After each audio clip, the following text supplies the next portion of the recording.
Figured I might as well film this. My fat ass is under here. Pull all these out. Some of these look old. There's a slug on that. I don't think there's any markings on this.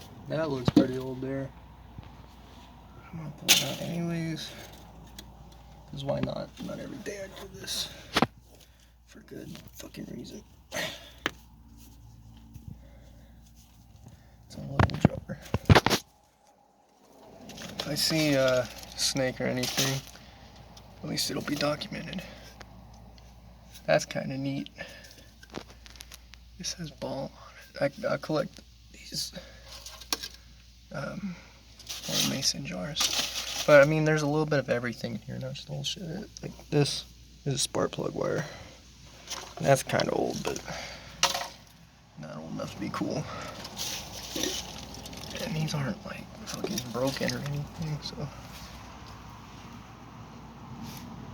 That's not old, that's a shoe. Pull it on anyways. I found those before in like a creek.